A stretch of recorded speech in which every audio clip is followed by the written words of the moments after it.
Picture this, me, your friendly neighborhood comedian usually armed with a microphone and a joke, deciding to go completely offline for 24 hours. A full day. No digital crutches, no endless scrolling, just me and the real world. No phone, no laptop. They were banished to the land of forgotten things, at least for a little while. No tablet, not even a smartwatch judging my step count. I wanted to escape the tyranny of quantified self. My brain felt like it was constantly buffering, like a computer struggling to load a high-resolution video on dial-up. Too many notifications, each one a little ping demanding my attention. Too many updates, constantly reminding me that my devices were aging faster than I was. Too many cat videos. Don't get me wrong, I love a good feline meme, but it was becoming an addiction. I needed a hard reset, a complete system reboot for my weary mind. We live in an age where we can talk to anyone, anywhere, at any time. Order food, do anything with a tap.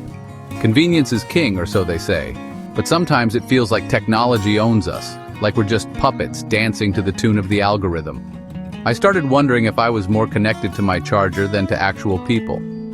A sad thought, I know. The more connected we are online, the more disconnected we can feel from real life. It's a paradox, isn't it? My breaking point wasn't dramatic, just a series of tiny paper cuts, small annoyances that added up to a big frustration. Scrolling through other people's trees in a park, instead of actually looking at the trees in front of me. Ignoring friends at dinner for my phone because apparently someone's avocado toast was more interesting than their actual conversation. I realized I was missing out on the life happening right in front of me. The sunsets, the laughter, the genuine connections. So I decided to take the plunge, to dive headfirst into the unknown. A digital fast, a tech sabbatical, call it what you want. A temporary break from the digital world? I wasn't expecting enlightenment, just a bit of peace and mental quiet. A chance to hear my own thoughts without the constant digital chatter. Maybe I wanted to prove to myself that I could actually do it, that I wasn't completely addicted, that I wasn't completely beholden to the beep and boop of my devices, those little dopamine hits that kept me hooked. It felt like a mini adventure, a quest to rediscover the world beyond the screen. Instead of climbing Everest, I was just putting my phone in a drawer, a much less strenuous but perhaps equally challenging feat.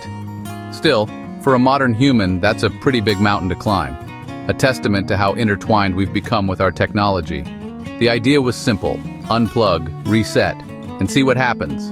A digital detox, if you will. Could I survive a day without my digital lifelines? Could I navigate the world without Google Maps? Could I entertain myself without endless scrolling?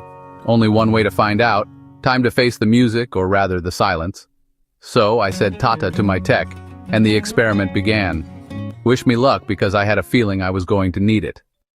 Before this grand unplugging, my phone was basically an extra limb. It woke me up, entertained me, kept me connected, and was the last thing I saw before sleep. Work, friends, news, memes. Everything flowed through that little screen.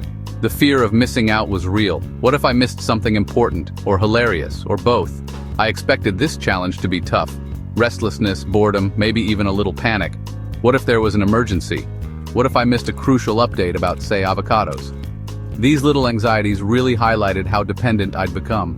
Even before I started, I realized just how much my life revolved around tech. Okay, Operation Digital Detox was a go. Step 1. Warn the people. It felt only right to give everyone a heads up before I vanished from the digital landscape. I messaged friends and family. Hey, I'm off the grid for 24 hours. Don't panic if I don't reply to your memes. I wanted to make sure they knew I wasn't ignoring them, just temporarily unavailable. It was important to set expectations, you know? For work, I set up an auto-reply. I couldn't just leave everyone hanging in the professional sphere. Currently offline, embracing the analog world, will respond when I return to the 21st century. A little tongue-in-cheek perhaps, but it got the message across. I even added a line about checking back later just to be polite. Then came the big moment, the point of no return, gathering my digital companions. It felt like preparing for a long journey, but instead of packing clothes, I was rounding up screens. Phone, my lifeline to the outside world; laptop, my portal to work and entertainment; tablet, my source of endless scrolling, and locking them away in a drawer. It was like putting them in timeout, hoping they wouldn't miss me too much. It felt strangely ceremonial, almost like a ritualistic sacrifice to the gods of the analog. Like saying goodbye to a very chatty friend. A friend who constantly demands your attention and fills every moment with noise. My last-minute preparations were old school, a deliberate step back in time. I found a real book with actual pages to turn and a tangible weight in my hands. Made a handwritten list of things to do because who needs a digital reminder when you have a pen and paper? And tried to remember what people did before screens. It was a bit like archaeology, digging up forgotten pastimes. The anticipation was real, mixed with a bit of dread. A cocktail of excitement and apprehension. Would I survive? Could I actually make it through a whole day without checking my phone? Would I cave and sneak a peek? The temptation was already gnawing at me. I was about to find out. The die was cast. The drawer clicked shut, a definitive sound, and suddenly the world felt a little quieter. A welcome silence descended. No more pings, those constant little dopamine hits, no more buzzes, the incessant reminders of a world that never sleeps. Just me and the analog world. A world of books, nature, and face-to-face conversations. I took a deep breath, filling my lungs with the air of freedom, and braced myself for the unknown. What would I discover about myself in this digital vacuum? It was like preparing for a trip to a remote village, where connectivity is a luxury, except I was just staying home. My own little digital desert island. The sense of finality was both liberating and terrifying. A strange mix of emotions washed over me. I was officially unplugged, disconnected, untethered. Now it was just a matter of making it through the next 24 hours, a test of willpower and a journey into the unknown. Let the experiment begin. May the odds be ever in my favor. So the experiment begins. The first challenge? Waking up without the usual digital prompt of my phone alarm. It was a conscious decision to break free from that immediate connection. Instead, I relied on an old-school clock. The kind with hands and a face, the kind that actually ticks, a sound I'd almost forgotten. The silence, usually filled with notifications and digital noise, was almost loud. It was a stark contrast to my typical mornings. Out of sheer habit, ingrained by years of routine, I reached for my phone. Empty air. Oops, old habits die hard, it seems. Breakfast was different, noticeably so. No mindless scrolling through feeds, just me, my steaming chai, and a delicious aloo paratha. A simple pleasure, rediscovered. For the first time in ages, I actually tasted my food, savoring each bite. I truly heard the birds chirping outside, a symphony I usually drowned out. Then came the phantom vibrations, a strange sensation. My leg buzzing with the ghost of notifications. A phantom phone that wasn't actually there. It felt like my brain was missing its digital twin, a constant companion suddenly absent. To fight the growing restlessness and the urge to reconnect, I decided to go for a walk. No headphones blasting music, no podcast filling my ears, just the unadulterated sounds of the neighborhood. I heard snippets of conversations, the rumble of buses, the joyful shrieks of kids laughing in the distance. It was like discovering a hidden layer of my own street, a world I'd been oblivious to. Each phantom buzz in my pocket reminded me just how conditioned I'd become to the constant stream of information and connection. The urge to check my phone, to fill the void, was incredibly strong, but I consciously resisted. Instead, I focused on noticing more around me, small details I'd usually miss in my digital haze. The world felt more immersive, more vibrant, more real than it had in a long time. It was a bit unsettling, this disconnection, but also undeniably refreshing and liberating. I realized, with a growing sense of clarity, how much I'd been missing by always being plugged in, always distracted. The day was just beginning, and already things felt profoundly different, lighter somehow. I was present, truly present, in a way I hadn't been for what felt like an eternity. No notifications vying for my attention, no distractions pulling me away, just the world as it is, in its raw, unfiltered beauty. It was both strange and unexpectedly wonderful, this newfound sense of awareness. And the craziest part, I was only a few hours into this digital detox. What would the rest of the day hold? Lunchtime meant no recipe videos, just my memory and a bit of guesswork. The dal turned out surprisingly tasty. After lunch, I picked up a real book. The feel of paper, the smell of pages, it was all so tactile. I got lost in the story with no notifications to pull me away. Boredom crept in, and the urge to check my phone was strong. Instead, I cleaned out a kitchen cupboard. Not thrilling, but oddly satisfying. Without a screen, I noticed more.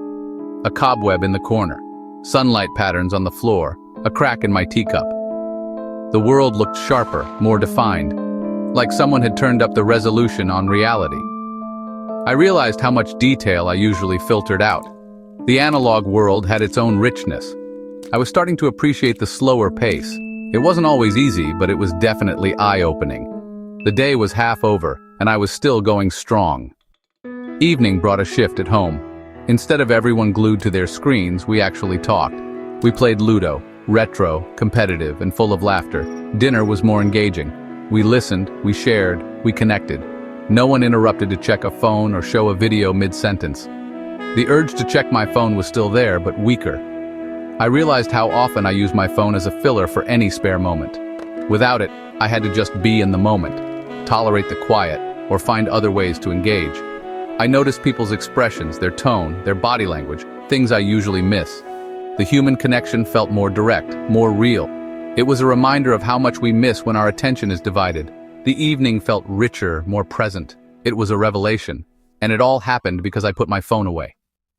Bedtime was different. No doom scrolling, no last-minute YouTube, no blue light.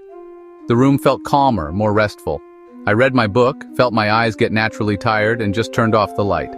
Sleep came easier, deeper, more refreshing. I woke up to my old alarm clock feeling genuinely rested. The 24 hours were up, but I didn't immediately reach for my phone. The compulsion was lessened, the spell slightly broken. My brain felt clearer, less cluttered. It was a small but significant victory. I realized I could live without the constant digital noise. The world hadn't ended, and I hadn't missed anything crucial. I felt lighter, more in control. Maybe I'd even do it again. The biggest surprise? I wasn't as bored as I thought I'd be. My mind found ways to entertain itself. Daydreaming, coming up with new ideas, just letting thoughts wander. I suddenly had so much more time. It was shocking how many hours I usually lose to scrolling. The lost time, when I actually quantified it, was scary. My anxiety dropped. Without constant news alerts and social media, my mind felt calmer. That background hum of digital stress vanished. I felt lighter, more at ease. Not knowing everything, every second was peaceful. I found joy in simple things. Watching the sunset, enjoying tea, listening to rain. I just experienced moments without feeling the need to capture or share them. There was a richness to these unfiltered experiences. It was a beautiful, unexpected gift, and it made me rethink how I want to use tech going forward. So what did I learn? I'm more addicted to tech than I'd like to admit, but also more resilient. Technology is a tool, not a master. It should serve me, not the other way around. I'm not moving to a cave, but I do want to be more intentional. Maybe regular screen-free times, no phones at meals, or a tech-free hour before bed. If you want to try your own tech time out, start small.